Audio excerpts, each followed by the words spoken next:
Magandang araw po mga kapatid at mga kaibigan. Sa pangalan ng channel na ito ay nagpapasalamat po si Brother Ren sa pagkakataon na ipinagkakaloob sa atin ng Diyos kalakip ng mga ulat o report na ngayon ay nasa pinakamababang bilang na ang mga naaapektuhan ng COVID virus dito sa ating bansa, na sana po sa awa ng Diyos ay lalong bumaba pa ito at kung maaari ay mawala na sa ating mga kalagitnaan. Salamat din sa Diyos na kayo po ay nariyan at handang sumubaybay. Kayo po ay nasa mabubuting kalagayan. At sa patnubay ng ating Panginoon ay nakatatawid sa ating mga pang-araw-araw na pamumuhay. Sa pagkakataong ito ay tunguhin na natin ang ating teksto na pag-aaralan at ito po ay ang nasa sulat ni Apostol Pablo sa unang Korinto. Ang kapitulo ay 2 at ang talata ay 16. Akin pong babasahin. Sapagkat sino ang nakakilala ng pag-iisip ng Panginoon upang siya ay turuan niya? Datapwat nasa atin ang pag-iisip ni Kristo. Pansinin po natin yung huling bahagi ng pahayag ng apostol. Ano po ang kanyang sabi? Datapwat nasa atin ang pag-iisip ni Kristo. Yung pong nasa atin na nagtataglay ng mind of Christ o pag-iisip ng Panginoong Hesukristo, tiyak po na yon ay tumutukoy sa mga tao, sapagkat yung atin, yun po ay panghalip panao. Ibig sabihin, may pinatutungkulan na mga tao. Sino po yung mga tao na nasa kanila ang pag-iisip ni Kristo Jesus? Sa talatang ito, nasabi ni Pablo, nasa atin ang pag-iisip ni Kristo. Itong binasa natin, unang Korinto 2:16. Basahin natin, unang Korinto 1:1 at pati ang talatang 2. Ito po, si Pablo na tinawag maging apostol ni Hesukristo sa pamamagitan ng kalooban ng Diyos at si Sostenes na ating kapatid. Talatang 2, sa iglesia ng Diyos na nasa Korinto, sa makatwid bagay sa mga pinapaging banal kay Kristo Jesus na tinawag na mga banal. Yung atin na mga taong nagtataglay ng pag-iisip ni Hesukristo na tinutukoy ni Pablo, sila po ang mga mangangaral at mga kapatid sa iglesia ng Diyos. Anong katunayan? Binasa po natin. Si Pablo na tinawag maging apostol ni Hesukristo. Si Sostenes na ating kapatid sa iglesia ng Diyos, ang sabi dito sa sulat ng apostol. Kaya nga, kung babalikan natin yung unang Korinto 2:16, nasa atin ang pag-iisip ni Kristo. Ang mga taong tinutukoy ni Pablo, ito po ang mangangaral sa iglesia ng Diyos, gaya ni San Pablo. Ito po ang kapatid o mananampalataya sa iglesia ng Diyos, gaya ni Sostenes.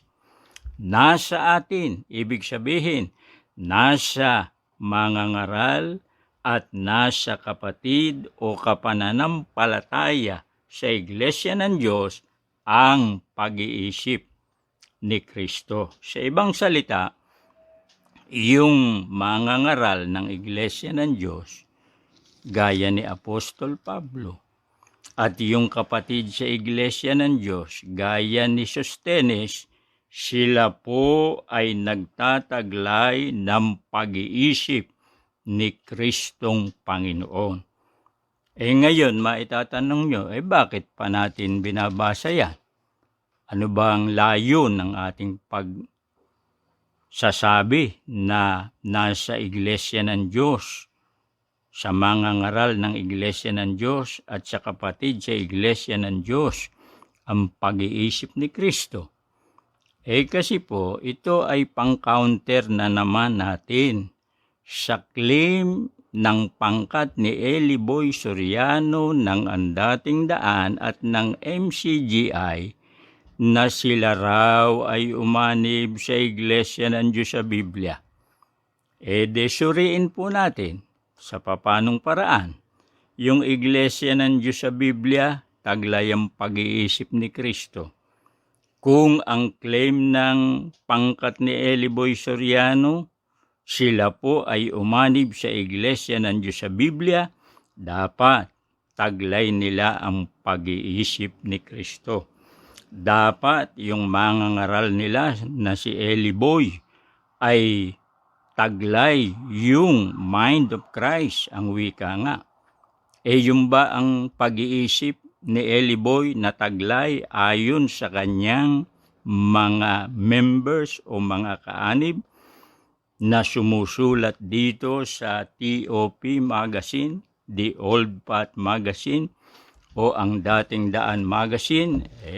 Sila po ang magsasabi kung ano ang pag-iisip ng mga ngaral ng ADD na si Eli Boy. At pagkatapos, ihahambing natin dun sa pag-iisip ng mga ngaral ng Iglesia ng Diyos gaya ni Pablo. Ito po, basahin natin, page 37. Ayon sa mga taga-ADD, ano ba ang pag-iisip na taglay ni Eli Boy Soriano na kanilang mga ngaral? Ito po, with an engineer's mind, si Eli Boy Soriano ang tinutukoy kasi pronoun yun He tries to determine his parameters first. Ayan, ang linaw.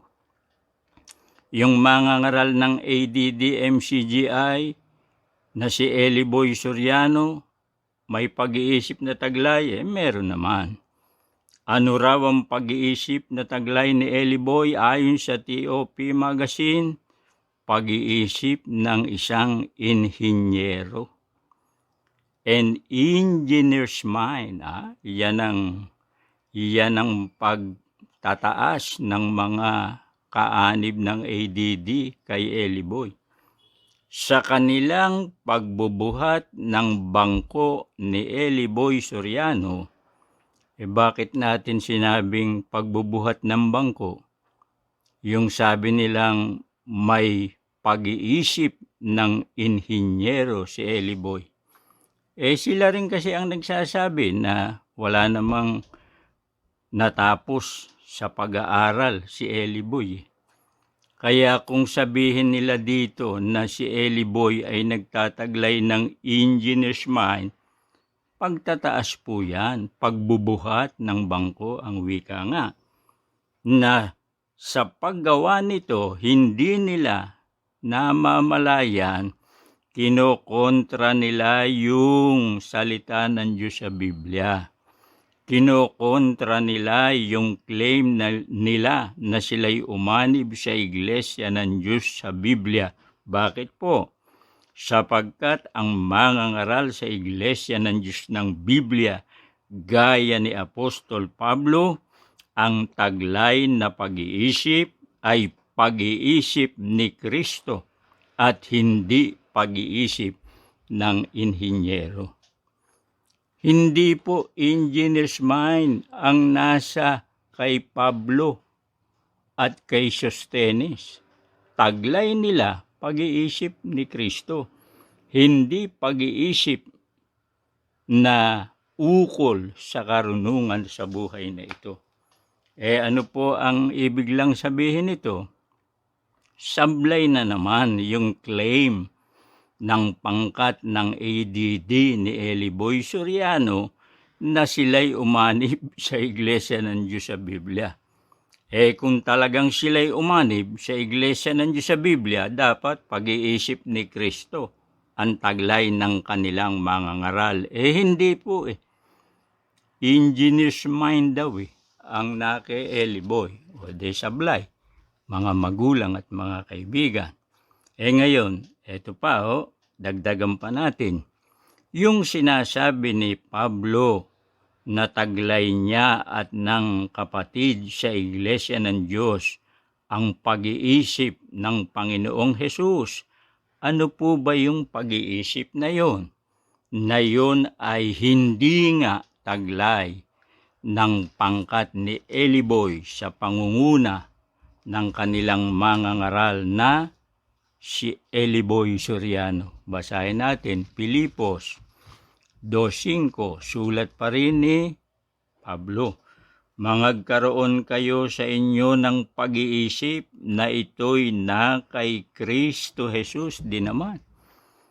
Talagang hinihikayat at ini-encourage ni Pablo na ang iba pang mga kapatid gaya ng mga taga-Pilipos magtaglay ng pag-iisip ni Kristo. Kasi yung una niyang binanggit mga iglesia ng Diyos sa Corinto yun dito sa lugar ng Pilipos na ito po ay nandun din, malapit lang din ito sa Corinto.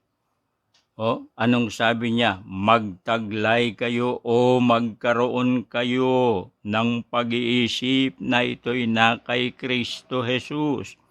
Hindi sinabi ni Pablo sa mga kapatid, magkaroon kayo ng engineer's mind na gaya ng claim ng mga kaanib sa ADD ni Eli Boy Soriano. Ang kailangan, pag-iisip ni Kristo, pinatitibayan ni Pablo, ito ang taglay ng Iglesia ng Diyos sa Biblia na hindi taglay ni Eli Boy at ng kanyang mga kasama sa ADD MCGI. Anong uring pag-iisip ito? Talatang 8. At palibhasa'y nasumpungan sa anyong tao, siya, si Kristo, ay nagpakababa sa kanyang sarili na nagmasunurin hanggang sa kamatayan, sa kamatayan sa krus. Ano ang pag-iisip ni Kristo na taglay ng mga mangangaral at mga kapatid sa Iglesia ng Diyos na nasa Biblia? Yung kapakumbabaan. Hindi po nagmamataas, hindi po nagmamalaki, hindi po nagbubuhat ng sariling bangko. Yung pagiging humble, mga magulang at mga kaibigan. Yan po ang taglay ng mga kapatid at mga ngaral sa talagang Iglesia ng Diyos sa Biblia. Taglay ba ito ni Eli Boy Soriano at ng kanyang mga kasama? Hindi po. Engineer's mind nga raw. Yung pagiging mapagpakumbaba, yan ang pag-iisip ni Kristo. Yan ang sinasabi ni Pablo, magkaroon kayo ng pag-iisip ni Kristo. At yan ang sinabi niya sa Corinto, nasa atin ang pag-iisip ni Kristo.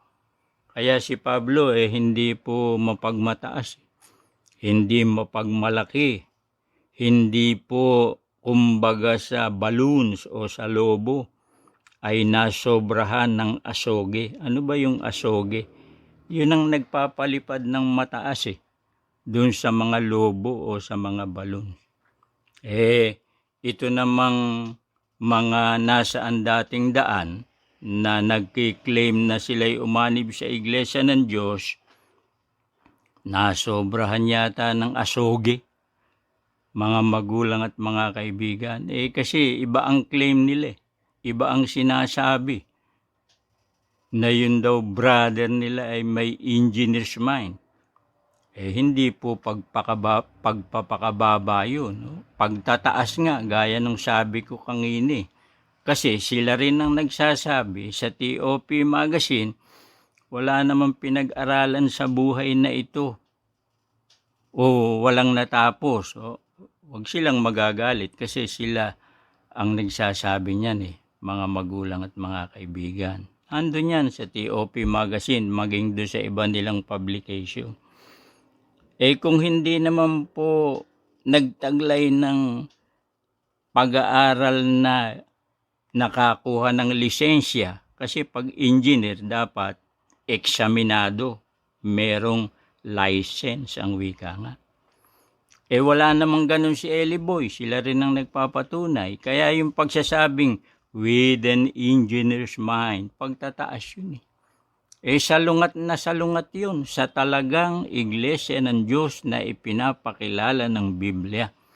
Ang mga mangangaral sa iglesia ng Diyos, gaya ni Pablo, kung tutuusin, si Pablo, edukado yan nakapag-aral yan sa Jerusalem, mga magulang at mga kaibigan. Pero hindi niya sinasabi na meron siyang engineer's mind. Ang sabi pa nga niya, ang pangangaral namin ay hindi ukol sa mga karunungan sa buhay na ito. Yung pa nga ang sabi ni Pablo, mga magulang at mga kaibigan. Ito po, babasahin ko. Ganito ang sabi ni Pablo sa kanyang sulat. Dito sa Korinto rin ito Ano ang kanyang sinasabi? At ang aking pananalita, 2:4 ng unang Korinto, at ang aking pangangaral ay hindi sa mga salitang panghikayat ng karunungan, kundi sa patutuo ng Espiritu at ng kapangyarihan. Ano raw ang pangangaral ni Pablo at pagsasalita niya? Hindi sa mga salitang panghikayat ng karunungan. Kami nagbabalita hindi sa pamamagitan ng karunungan sa buhay na ito. Yun ang sabi ni Pablo. Para hindi kayo masalig. Sabi niya doon sa karunungan ng sanlibutan. Kontra naman dyan ang ADD. Hindi nila taglay ang pag-iisip ni Kristo, nakapakumbabaan at taglay ni Pablo at ng mga kapatid sa Iglesia ng Diyos. Kontra nga sila. Ano pang katunaya? Basahin natin na hindi nga mababa ang pagturing nila kay Eli Boy o hindi mapagpakumbaba ayon sa mga writer ng ADD Magazine. Basahin natin dito sa page 31. Anong sabi ng mga nagbubuhat ng bangko ni Eli Boy? Ganito po ang ating mababasa. Page 31. So, if you produce comics illustrated of some celebrities' supposed life, like that of Brother Eli Soriano. Kung may napansin kayong mali sa English, binasa ko lamang po yun. If you produce comics illustrated of, parang mali yun Hindi yun ang tamang word. Pero hindi na yun ang ating pansinin. Ang sinasabi nila rito, yun daw nagpo-produce ng comics ng mga celebrity. Ayun. Gaya ang wika nino, like that of Brother Eli Soriano. Para pala sa mga kaanib sa ADD o members MCGI. O yung mag-Uncle Church of Gods. Celebrity pala ang turing nila dito kay Eli Boy, ito, maliwanag oh. If you produce comics of some celebrities' supposed life like that of Brother Eli Soriano. Ngayon ko lang nalaman na celebrity pala ang trato nitong mga taga-ADD kay Eli Boy. Mapagpakumbaba ba yung samahan na ito? Hindi po. Nagmamataas. Ginagawang celebrity si Eli Boy Soriano. Ayon sa magazine nila yan. O ano pa ang katunayan na talagang hindi kapakumbabaan, kundi pagmamataas ang turing nila kay Eli Boy, o yun ang kanilang inilalagay kay Eli Boy. Kumbaga ay sa pedestal ng pagmamataas.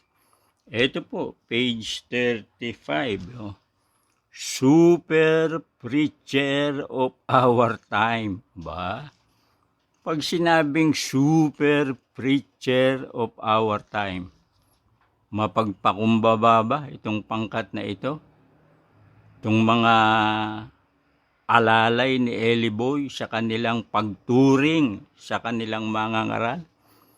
Super preacher daw wala akong alam na si Pablo ay ipinakilala ng mga kasulatan na super preacher.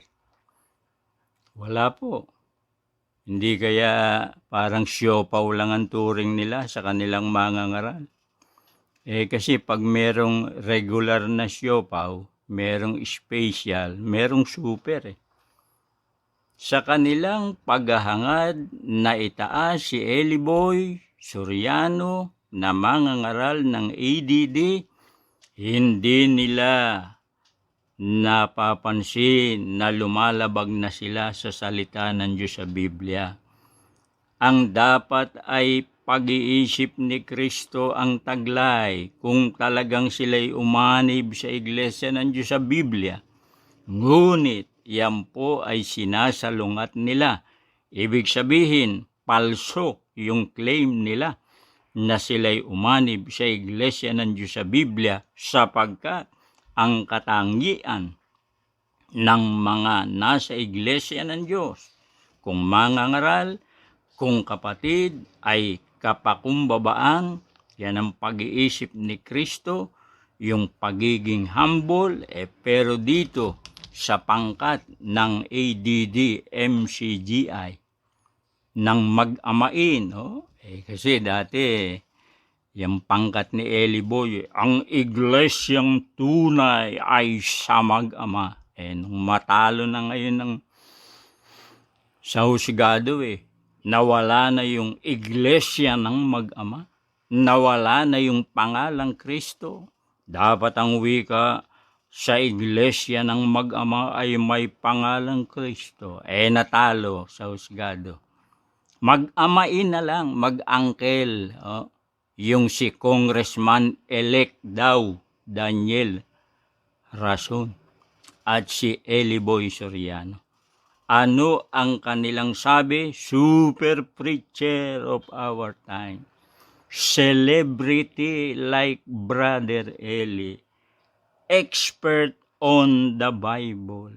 Extraordinary preacher. Puro pagbubuhat ng bangko Nasobrahan ng asoge, kumbaga sa balloons o sa lobo, mga magulang at mga kaibigan. Ang masakit nito, kontra o kinokontra nila yung salita nila na sila'y umanib sa iglesia ng Diyos sa Biblia, sapagkat ang katangian ng nasa iglesia ng Diyos sa Biblia, pag-iisip ni Kristo sa makatwid bagay, pag-iisip na magpakumbaba o mababang pag-iisip at hindi po yung pagmamataas, mga magulang at mga kaibigan. Hanggang dito po muna. Salamat po sa inyong pagsubaybay.